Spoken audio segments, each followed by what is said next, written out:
Well, welcome. Tonight, we're going to have a discussion with an old friend, somebody who's been with us over the years.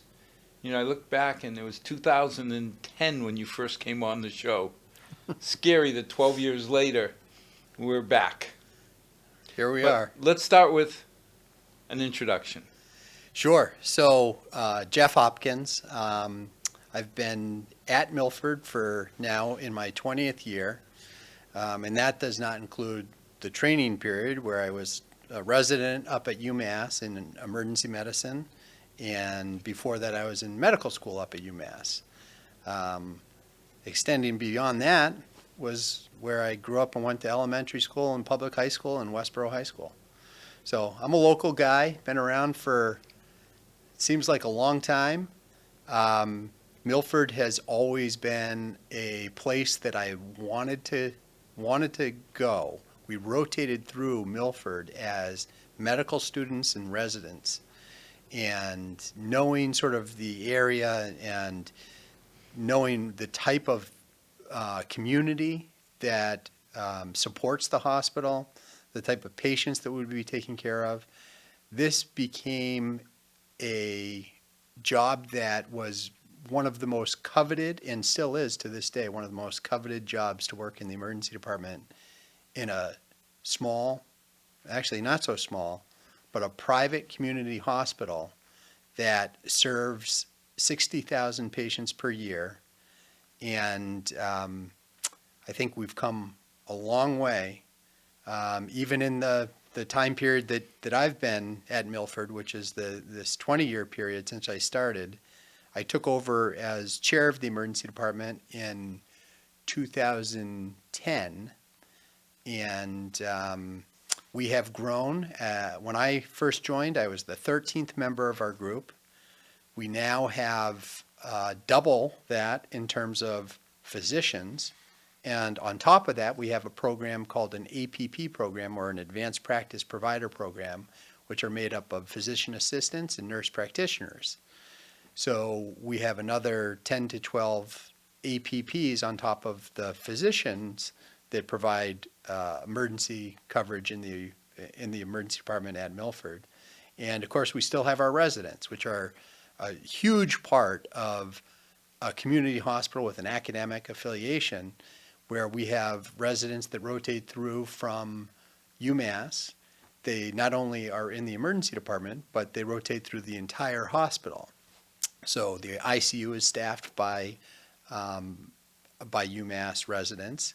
We have surgical residents from UMass, and we've really enjoyed just a great partnership, not only with UMass, but as Ed Kelly will tell you, the hospital has built these collaborations with so many different tertiary care facilities that it's really strengthened the overall Milford Regional Medical Center brand. From the old Milford Whitensville Hospital, it's something totally above and beyond what we would have thought back then, but it's exactly what the community deserves. And having partnerships with Dana-Farber, Brigham and Women's, UMass, Boston Children's Hospital, the list goes on. But that's amazing when you think of community hospitals. They fly as they have a collaboration with a teaching unit. One. And we have four. Yeah. It's great. I mean, we're not wed to anyone, but we enjoy great. I got done with a meeting with Brigham and Women's with the interventional neurovascular service, the stroke service at Brigham and Women's, just right before this. It's this constant collaboration in figuring out how we can keep the best possible care in Milford while we can't provide everything here. We don't have a neurosurgeon. We don't have a cardiac interventional cath lab. We don't have some of the services that the tertiary hospitals, a trauma team, that places like the tertiaries have. But we have these connections that we've built up over years. And Jeff, I went through denial. All the symptoms were there. And then it must be I ate too much. I went for my stress test in Milford. There, it's calm. And they obviously found that I needed a quad bypass. Within an hour, it seemed like Grand Central Station. They told me there were 80 little cubicles at the Brigham lining up for surgery. I really appreciated the expertise they bring, but I gotta say the environment that I was in there as one of 80 wasn't the same as when I was in Milford Hospital. Yeah, I think that's one of the jewels of Milford Regional is that although we've expanded, we had to expand. Going back to the emergency department that we had before we did before we built the new emergency department, just wasn't big enough to take care of the number of patients and the acuity of patients that we were seeing. So, we had talked back then, can we afford to build this new emergency department? And as Ed Kelly said, we really couldn't afford not to. Yeah, but if you asked in any sane business environment, Ed, you're going to do $50 million? No, you can't. But he kept the faith, and $25 million came up from the town.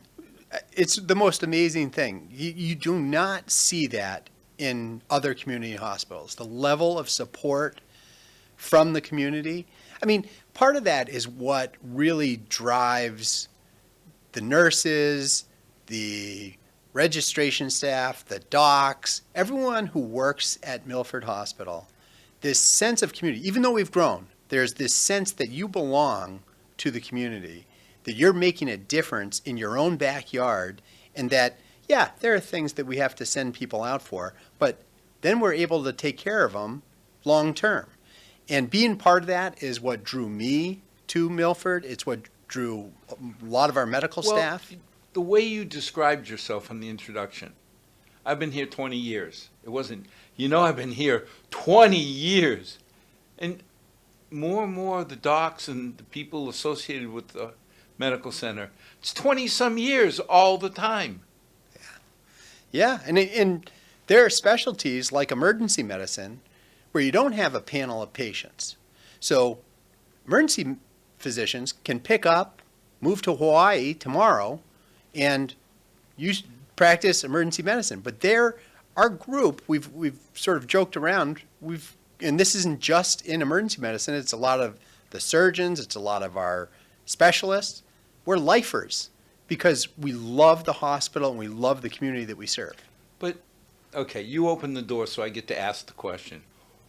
What draws you to the emergency room? Of all the specialties, and I assume emergency medicine is considered a specialty. Yep. You could do anything. And you're Yeah. sitting there, okay, I'm going to dedicate half my life to school.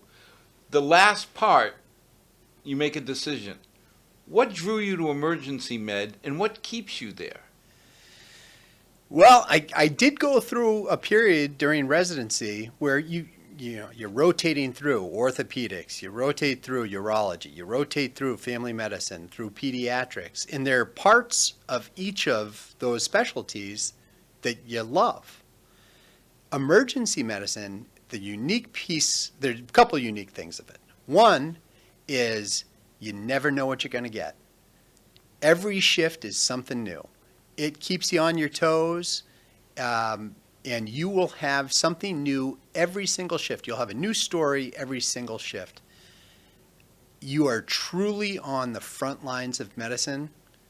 We are there 24/7, 365. It's a specialty where some people, 9 to 5, Monday through Friday kind of sounds nice, but a lot of the most serious illnesses, traumas, worst days of people's lives happen at 2 a.m. on a Tuesday or on a holiday. And being able to be there in sort of a high-paced, fast environment where you're seeing something new all the time, that really drew me to emergency medicine. There's sort of a one of the traits that they'll talk about with emergency physicians is sort of adrenaline junkies. And they just, like to go in, and you're seeing patients from the time you show up until the time you leave, and you want to see pediatrics, geriatrics, trauma, surgical issues, medical issues, anything in between.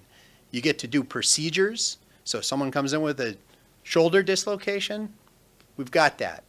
Someone comes in with a big traumatic laceration, we've got that. Pediatric child who comes in with a fever and a cough, we get to take care of that too. We get to take care of the diabetic who is in diabetic ketoacidosis. We get to take care of the septic patient. We get to take care of the nursing home patients. There's such a variety that you can't really get that in any other specialty, and you can't get that 24/7, 365 every single shift.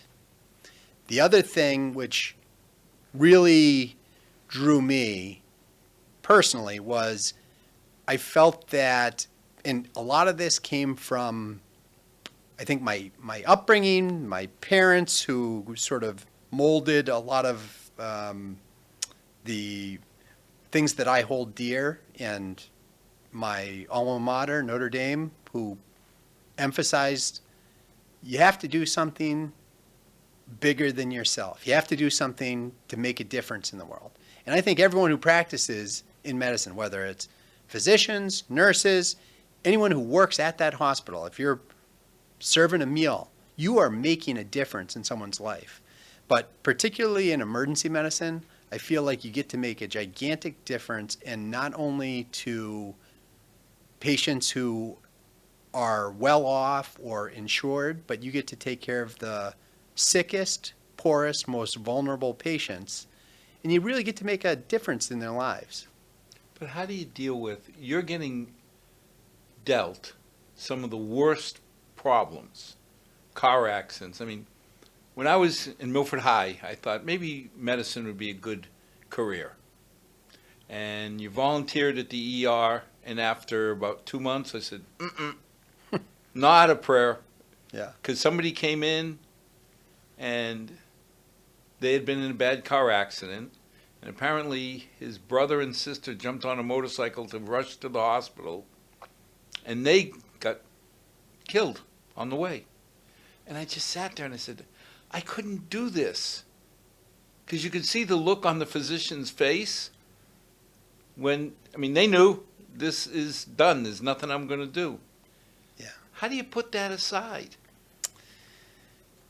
It is hard to do, and I think it becomes easier as the longer you practice. But I remember a couple cases hitting me really hard when I was first into emergency medicine. My first few shifts, I can remember some things that really kind of shook me up, and they still do today. But I think you just have to kind of put it in perspective, and you have to. You go back to the mission. Why am I doing this? I am there for those people most people who come to the emergency department are having one of the worst days of their year, let's say. It's a stressful time. It's a chaotic time. Something bad is happening, generally, if they're in the emergency department.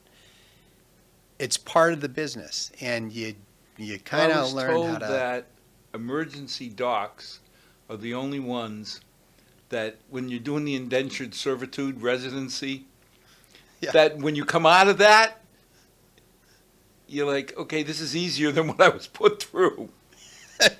Yeah, I think a lot of specialties, the residency is quite a toll, but yeah, the unique thing is, and this happens with other specialty too. We have specialties, our general surgeons, they're on call maybe every third night. You think you go through all of that training, and then they have to get a call from me at 2 o'clock in the morning. Wow. While they're on call, and still have a whole day of patients the next day when I say, I've got someone with a perfed appendicitis that we need to bring to the OR tonight. I'm sorry, Get out of bed, come through the snow, yeah, and you know smile. what? They do. And that's the type, that is the type of physicians that we But have that's the at Milford. people, I mean, up at Holy Cross, when kids are trying to look at their life decisions. You may not like me for this, but I've said, don't go into medicine unless you have a passion. Because, Absolutely. my opinion, y'all work way too hard for not enough money. I mean, you make a good living, but if you take the intelligence, the drive, and all that a lot of the MDs have in business, they could make just as much or more money and not have the responsibility. Yeah, you know what we get to do though? We get to, occasionally, we get to have a patient say, you really made a difference in my life. And there's a guy that I took care of back when I was just a little pup. And every year he comes in on the anniversary of the day that he had a cardiac arrest in front of me as a young attending and brings in a box of chocolates. It's one of the highlights of my career, and it's the thing, I feel good when I go to bed at night. I feel like Well, I had my nuisance, and the surgeon who did the quadruple bypass, when I came out of all the drugs and all, I just looked at him and I said, thank you. And he just looked at me and said, for what? I said, for letting me see my daughters again. And that hit me that this guy just gave me a second chance to see my girls and my darling bride.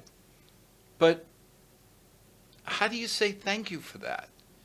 He said, I'm just doing my job. Yeah. But it's amazing because you did something that I could only dream, that I extended my life without knowing, because I was in the I'm a man, I can deny everything phase of my life. We're fortunate that we have trained so that we can do that. I mean, think how great that is, that we have the ability to make that difference. And it's not always peaches. I would say throughout COVID there were. And we want to talk about that. Now, you're saying you got 24 physicians. Yeah. Then you said you got PAs, NPs, LMNOPs. What is a nurse practitioner? So advanced practice clinicians or advanced practice providers, APCs, APPs, are physician assistants or nurse practitioners. So generally what they do is they work under the supervision of a physician. So the majority of the advanced practice providers that we have in the emergency department are physician assistants. So they'll go to physician assistant school, which is incredibly difficult to get into. It's really competitive to get into. They'll train, they'll rotate through. Actually, one of the, we're able to be a teaching facility for Bryant PA program. So they'll come through, and basically they work very similar to a resident who is training, although some of our PAs have been out for 7 years working in emergency medicine. So when you see a resident or a physician assistant or a nurse practitioner who are working with one of the attending physicians, they are highly qualified, and every single case at Milford where you're in the emergency department and you're seen by a resident or an advanced practice provider is overseen by one of the attending physicians. So we've set it up purposely that way, which may be a little bit more conservative than some other emergency departments who will have advanced practice providers providing care independently.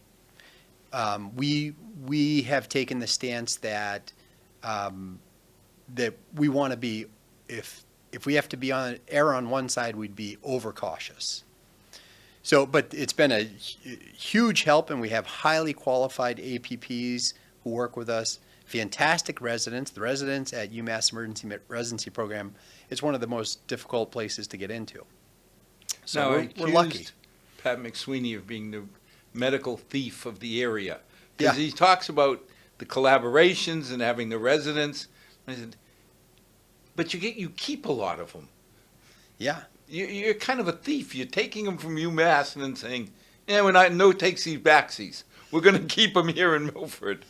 Yeah, well, if you look at our group, 90% of the emergency physicians in our group at Milford have come from UMass Emergency Residency. Wow. I remember UMass back, I think it was 76. They had just put a class in, and I was at Holy Cross. And during finals, it was always hectic. But we learned that over at UMass, they only had one class. So I don't know if it was the library or whatever, had those little telephone booths. Yeah. That you could go in there, lock yourself in, and it was perfectly quiet. That lasted for a year and a half before they filled up the med school and they started telling us, no more, you can't come here. I remember those study hours in the library there. But, it's amazing, because, I'm joking with Pat about being a thief and not giving back residents, but what a great intro. If he didn't have the environment that would attract them, they wouldn't stay. It's almost like a test run, and it's not only a test run for Milford Regional Medical Center and for the different specialties, whether it be all of the subspecialties, the internal medicine, the primary care that Pat will recruit for, or in our case for emergency medicine. By having a resident come through for 2 years in a row and rotate in our emergency department, they get to test out, hey, do I want to be in a independent private community hospital, a busy one, or do I want to be more in an academic place? Do I want to focus on a fellowship that would be toxicology, EMS, administrative, international medicine? There's a lot of different ways that you can go. So people really get a chance to kind of, similar to when you're going through general residency, you get to sample a month in orthopedics, a month in internal medicine, a month in pediatrics, and you sort of decide. This is now focused on the emergency medicine residents, and they get to decide from rotating through all the different emergency departments, hey, is this the type of group I want to be in? Is this the type of hospital with the type of supportive administration that I want to be in? Is this the type of community where the community completely backs the hospital? Those are the decisions that they make, and one of the big decisions they make, they say, are these the type of people I want to work with? Is this, when it comes down and I need a wingman at 2 a.m., do I want to join this group that has someone that absolutely, I'll take you as my wingman any day of the week? So we've been very successful in terms of being able to recruit and retain really good, high-quality providers because of the quality of providers that we've had in the past and because of the support of the community, the administration, and the other folks that work at the hospital. Big part is the nursing staff. If you're surrounded by nurses who you can tell they care, you're going to be working in a safe place with nurses who know what they're doing. You have registration staff, you have security staff, you have environmental services who all are pulling oars in the same direction. That's a place you want to be, and that's where you want to be a lifer. You want to stay at a place like that. And we're really fortunate to have a place in our own backyard, a community hospital like Milford Regional Medical Center, where we can attract those type of nurses, physicians, leaders in administration, chief medical officers. So I think we really do have something really special Jeff, here. if somebody comes in and says, what is your goal as an ER? Yep. Is it to stabilize and move out? Is it to treat? Yeah, when patients come in, couple things on your mind. Number one, I'm going to evaluate you to see if you have an emergency medical condition. So we want to get you back as soon as we possibly can. And I know at times it seems like, geez, why am I waiting so long? But there's so many project improvement quality initiatives in the background trying to improve how quickly we can get people back. But number one, we want to get them back so that we can assess them, identify what we think is going on, and stabilize the emergency medical condition. Once we've done that, then we can kind of move on to the next step. Okay, who do I need to consult now? Do I need to get GI involved? Do I need to speak to cardiology? Do I need to speak to surgery? And ultimately, we come up with a decision about disposition. So the disposition is either I'm going to need to transfer you to a higher level of care. I'm going to need to admit you to the hospital here. I'm going to need to set you up with close outpatient follow-up, or I'm going to let you go home and you can manage the situation at home. So we send about 20% of our patients who come in ultimately get admitted to the hospital. We have about 2% of our patients who we end up needing to transfer to another facility.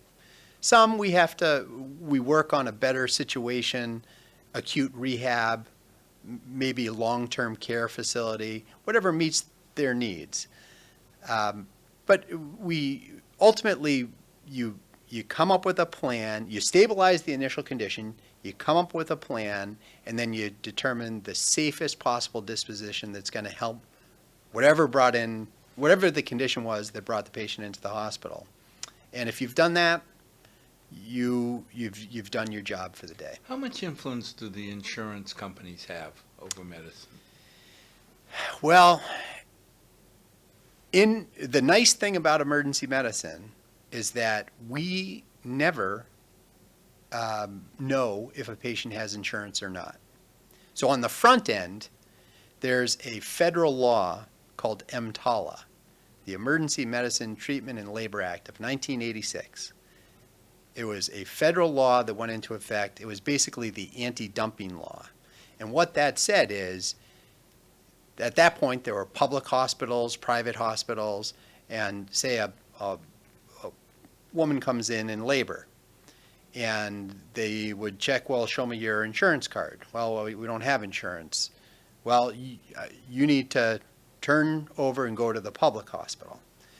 That's how things were. Seriously? Yeah. That's the creation of the EMTALA law. So we wear that EMTALA badge of honor in the emergency department. The emergency department is the only place where 100% of care is EMTALA related. So every patient that comes in, we do not know I don't know what they do. I don't know how much they make. I don't know if they have insurance. I don't know where they live. I address the presenting problem that comes in, and I have the luxury of not having to do a wallet biopsy to show me, your card before. We asked you the question, do you ever turn anybody away? And I remember you saying, I'm never going to come out and say, do you have Visa or MasterCard before you come in my door? Can't do it. We would never do it. We are there to take care of the patient. And how this plays out with insurance is on the back end, the insurers know that we have an obligation to treat anyone who comes through the door. It's a federal law, so they know we're going to see whoever comes through the door. So when we negotiate with insurance companies who we're asking for we just want fair payment so that we can staff our emergency department appropriately, so we have enough people there to take care of all of the needs of the community.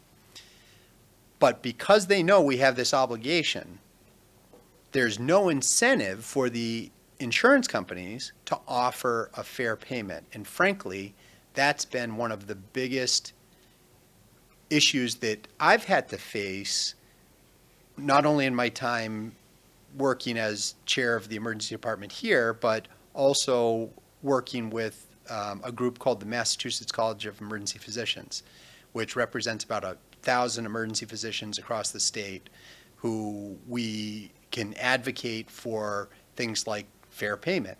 And a great thing went through recently with something called the No Surprise Act. It's a federal law that takes the patient out of the middle of any of these insurance issues. So the patients no longer will get a surprise bill. That is a wonderful thing. However, insurance companies have to provide fair payment that covers the cost of providing care. Otherwise, hospitals will close, hospitals will all be in the red, and there will be less access for everyone else out there. Well, wasn't that, I remember I got a bill once, and everything was covered, but not this anesthesiologist. Yep. And I called and I said, why? Well, that's out of zone or out of network. Out of network. That's gone now. Oh, So okay. out of network is because of a federal law that went into effect January 1st of this year called the No Surprise Act. There are no surprise bills to patients, which is fantastic. Patient is out of the middle. Well, for me, it was $800, and I'm like, but I didn't get to choose. If I made a choice, and I said, I don't like Dr. Hopkins, I want Dr. Smith. Well, that's my choice, Yeah. and I should bear some responsibility. But coming into the ER, I don't know anybody. Right. You don't know what time you're going to have your heart attack or your stroke or your car accident. So you want to go to a hospital and an emergency department that has the highest quality staff on at all hours of the day. How do you know? Well, you don't, other than places develop reputations. So I think, you hear feedback from people and they'll say, geez, I waited 10 hours at one place. I went to another place, I waited 2 hours, and the bedside manner of the physician I had at place A over place B was miles apart.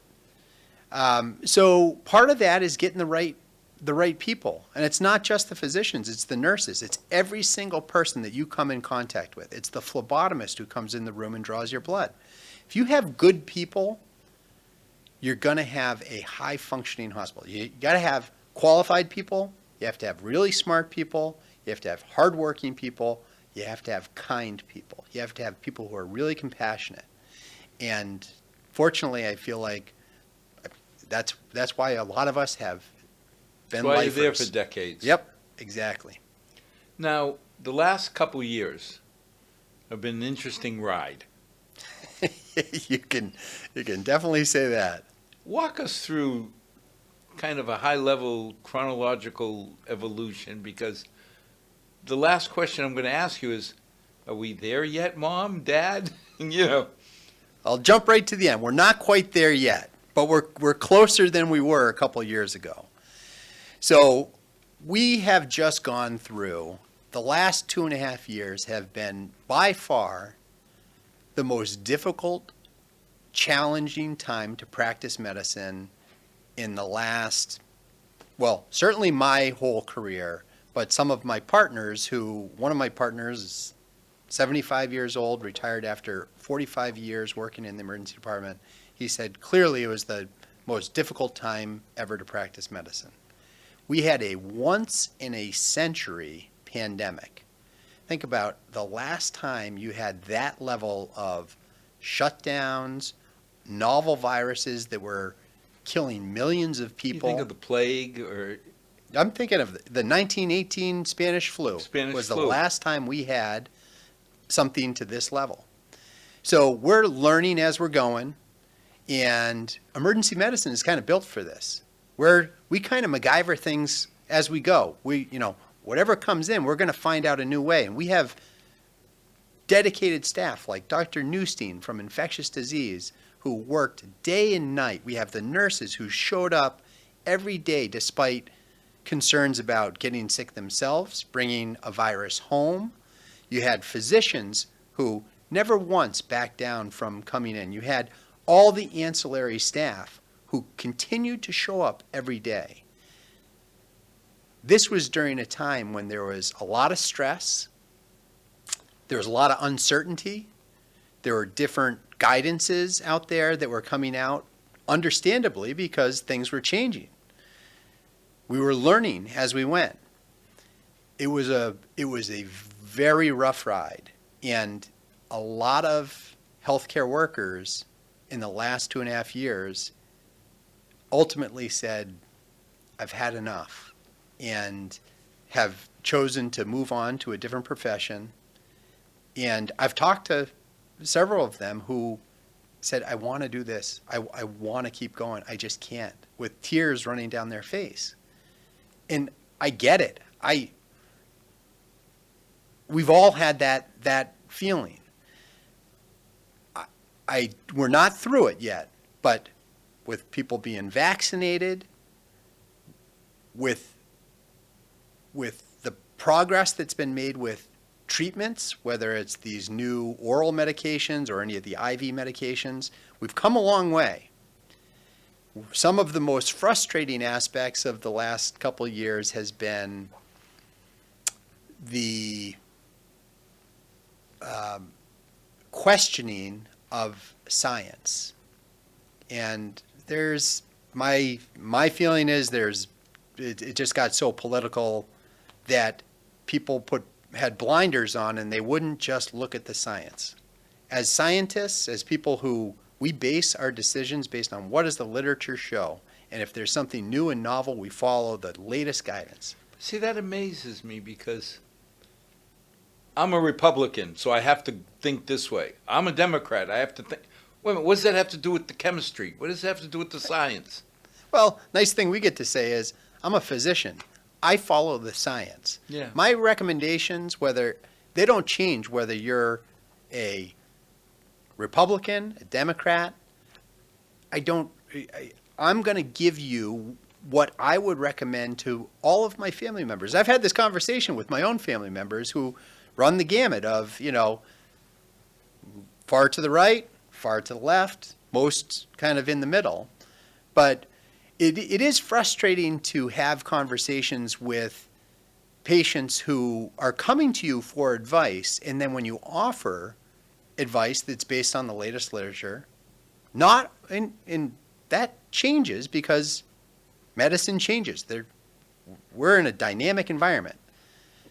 But to have those people come to you asking you for your recommendations, and then a basic thing like whether to get vaccinated somehow became a political decision or something that people wouldn't support. It reminds me back to the days when Jenny McCarthy wasn't recommending that kids get vaccinated. Because they'd get Right. They would have developmental disabilities, autism. autism.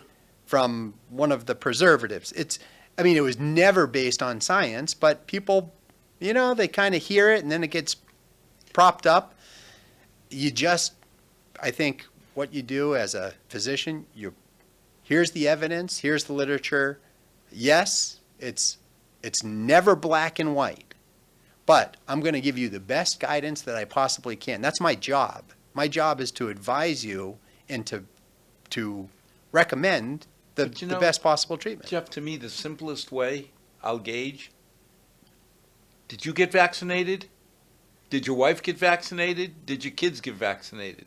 Because you're as close to it as you can. If you tell me no, I'm going to be worried.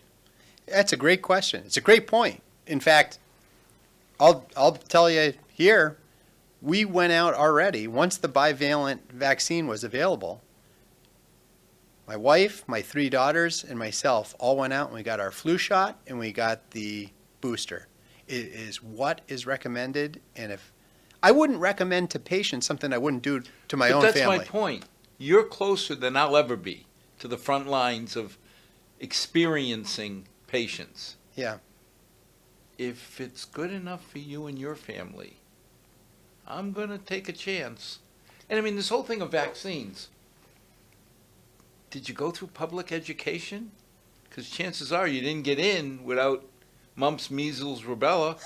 Right. No one complained about their tetanus shot. No one, It really, that was demoralizing. That was a couple pieces to COVID that really demoralized. One was it was almost like being on the front lines of a war. You never knew what was coming in. There was a lot of concern about, are we going to get sick? How do we keep the rest of the hospital staff safe while we're trying to help the community? And then, of course, a lot of services had to shut down because staff were out sick. We didn't know if it was safe to, perform certain procedures. And there was a lot of, not a lot, there was a level of distrust of medicine that was really demoralizing. And I look at my partners and everyone who works in the hospital, not only in the emergency department, up in the ICU, our anesthesiologists who are intubating people, our infectious disease specialists, our hospitalists, everyone who is managing patients, respiratory therapists, they showed up every single day and they took care of the community. And they didn't have the option I did. When I wanted to go to an outpatient clinic, I kind of cheated and I asked, I said, if I've got COVID, can I go to the one that's a couple miles that way? Or can I go to the one that's and they said, well, this one doesn't allow COVID positive patients to go. I said, okay, I know which one I'm going to. But I was amazed because that means all the COVID positive patients are going to this other outpatient clinic. And God bless the physicians, the nursing staff that man it. Yeah. Because they're getting put right in the middle of the sickest patients. Similar situation in the hospital. The emergency department always had COVID patients because we don't know what's coming through the door. But on the floors, if you were admitted, there were certain units that were the COVID units. And if you were a nurse working up on the COVID unit, of course that's a higher stress level than knowing that you have a floor full of patients who have all tested negative. So it did cause a lot of burnout, but one thing, I cannot say it enough, and I probably don't say it as much as I should. I am so appreciative of every single person at that hospital, our local hospital, who showed up every single day. They deserve so much praise, so much applause, the courage, the bravery, the selflessness of every single person who showed up every day.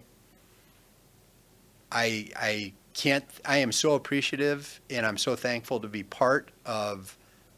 allowed to be part of that group. Now, you always hear about a certain demographic that is not being served because they don't have insurance, so they go to the ER. I mean, when people say we should have universal health care, I don't understand, because we do. They can show up to your place on a whim. Just, I feel bad, I'm coming. Right. But right. To me, I'd rather take care of them when they got sniffles than when they have pneumonia.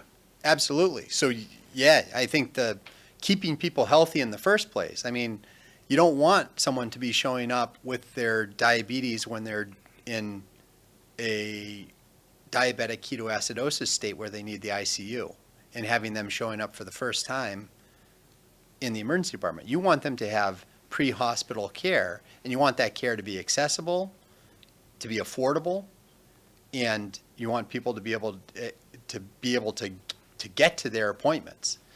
So in a way, we have universal coverage through the emergency department. We're always open.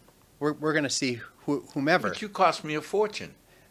We also don't get the highest amount of unreimbursed care and under-reimbursed care. And what I mean by under-reimbursed care is Medicaid or Medicare, which frankly, in the emergency department setting, don't pay the bills.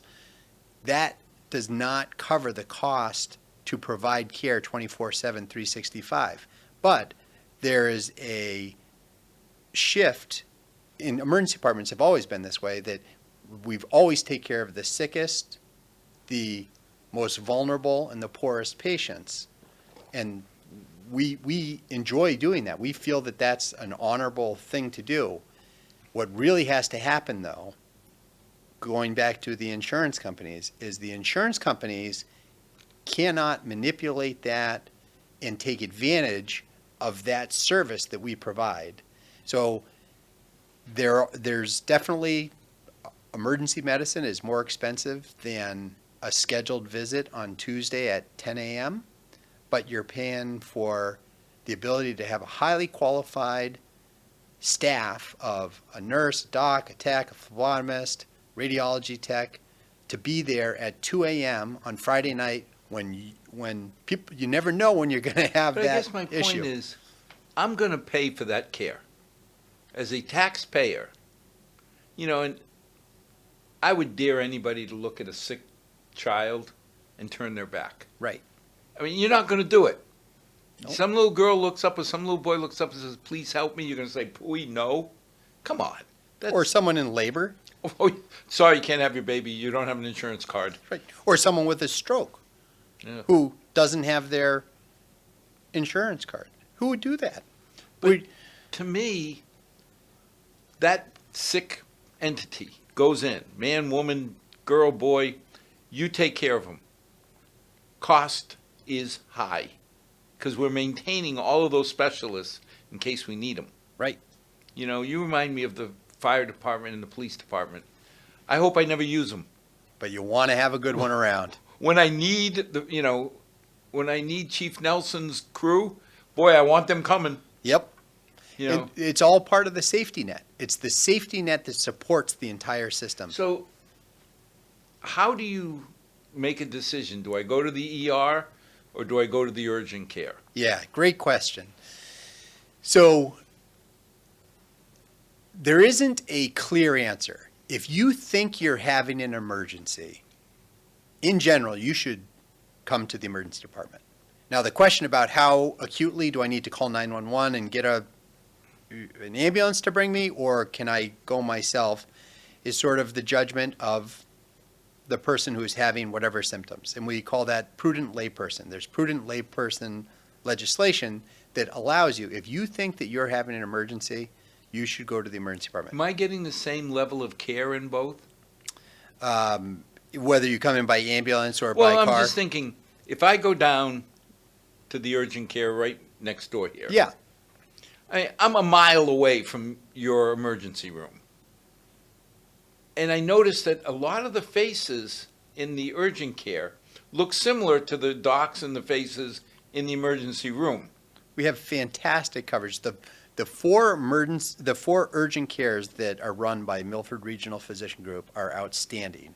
Fantastic providers. It's a totally reasonable place to go. And if you go to urgent care and they say, this is really something that is more acute than you thought it was, or more serious than you thought it was, or we found something that we think is, a change in your EKG, they'll send you to the emergency department. And they got to go a whole mile away. Yeah, exactly. I mean, it's Right. not like I'm sending you to Boston and No. you have an issue for 45 minutes to deal with. And you think about, we didn't have these four urgent cares, 6-7 years ago. What that's done for the overall patient population that shows up to the emergency department now is you've got, call it 10,000 visits per year to each one of those four. Is it that high? Pat can give you the exact numbers, but I know at least But one it's of not them is that 1,000. high. No. But imagine if, and now those are patients who generally it's bread and butter stuff. It's minor laceration, a fracture. I had to go a and get cough, a cold. harpooned. I needed to get my vaccine. Yeah. So there's a harpoonist right there. I didn't have to wait. I walked in and Right. And you didn't need to go to the emergency department for that. But you got to go in, you got to make an appointment. All of those, that's sort of in emergency department language, those are the easy cases. Those are the cases that you can get in and out I can sew up a My laceration. daughter got hurt on the soccer field. Yeah, we can put that's not now major trauma. You get in a car accident, that's something a little bit different. But what this has done with not only our 4 Milford Regional Physician urgent cares, but everywhere you look, there's an urgent care in every street corner now. To get into an urgent care, those are all paying customers. You have insurance or you pay up front. So all of the sort of easier cases and paying patients have now swung over to urgent care, which means that our volume this year, we're predicted to be back up to our pre-COVID volume. We're going to be close to about 60,000 patients per year in the emergency department. Those patients are older, sicker, and more complex now than you're we've getting ever more had. acute issues. Exactly. And that's the point of urgent care. And we want people to go to the right place. So if they were coming to the emergency department with an ankle sprain, you can get your ankle sprain treated at urgent care. They do the same type of work that we can. But I can feel comfortable. Like I say, the same faces. It seems like the staff is intermingled between the ER and the urgent care. Yeah, the emergency department had staffed exclusively the urgent care right across the street here. And we did that for about 3 years. Now the urgent cares are staffed by highly qualified non-emergency physicians who are under the employment of Milford Regional Physician Group, and they do an outstanding job. Well, like I say, when I had my nuisance, you couldn't do the quadruple bypass here in Milford. An hour after they figured out, I was in the Brigham. Yeah. So, I mean, it makes sense. The escalation makes sense. And from a personal point of view, the deductible at the urgent care is like $20 to $30. Yeah. ER is probably $300-400. Yep. So, a lot of the people, I mean, we're really proud of how well Milfordians have done, but there's a lot of people that, if they got to put out $300-400, that's a meal they're going to miss, or. Yeah, healthcare is expensive, and it keeps getting more expensive because there's new treatments, people are living longer, we're able to manage things like cancer, neurological conditions that we weren't able to manage before. Patients are living longer, so we have more complex treatments that we're providing all the time. And I remember 12 years ago, I asked you a question. I did listen. And I said, if there was one thing I could do to help an ER doc, what would that be? And you told me to take my business card. Yeah. And write all my meds and my conditions on the business card. Because you said the first thing the staff's going to do is rifle through my wallet to see if they can get information. Right. And I remember looking at you saying, why don't they just ask me? And you said, if you're knocked out in a car accident? I went home that night and made my little card, put it in my little wallet. That's great. I mean, being able to, and nowadays there's a lot more electronics. So there's portals that people can kind of get into, but having some basic information about what medical conditions you have. Do you have any drug allergies? What medications are you on? If you can answer those questions, and we have that up front, we're starting at a much better position treating you because there are fewer unknowns. Well, it's like when you told me that you lose 1 million brain cells a minute on a stroke. So how many minutes you want to have me thinking about how to treat you? I mean, some of the things you said really kind of stuck. Yeah. Time is brain.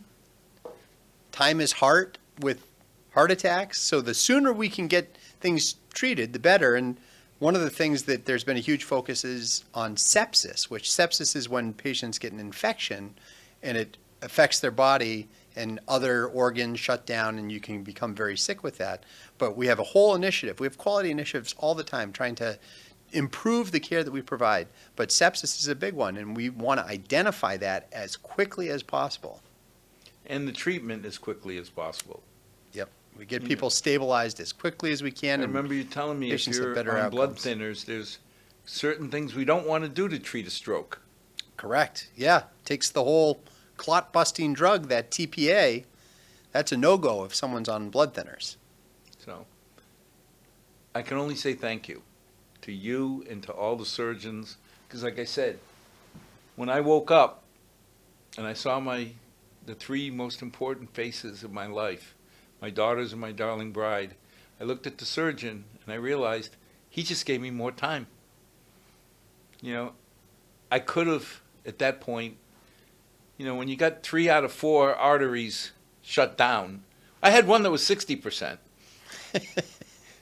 I always wondered why I felt a little tired. I thought I was just getting old. But, you know, when you figure that one was blocked, one was 90, one was 95, he performed a miracle. He gave me time with my daughters. And there's nothing more precious. There's something amazing going on at this medical center. The little red hospital that we used to go to has grown up. The quality of care is totally, totally amazing. And I joke about Pat stealing all these residents, the ones he really likes and gets to keep. I joke about Uncle Ed setting up an environment that somebody like Dr. Hopkins here says, yeah, I've been here 20 years. I'm one of the average. It's amazing what's been set up. Take advantage of it. And if I could say anything, trust your doctor. You know, I asked the question, did your children get vaccinated? That tells me where his head's at, because he's not reading off a script saying, no, they didn't, but you should. It's amazing what has been built in this town. So thank you.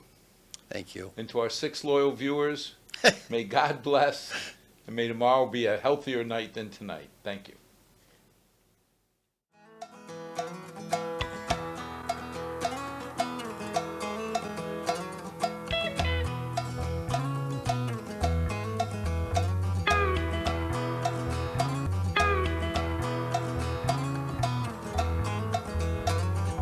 Not too long since I've been home.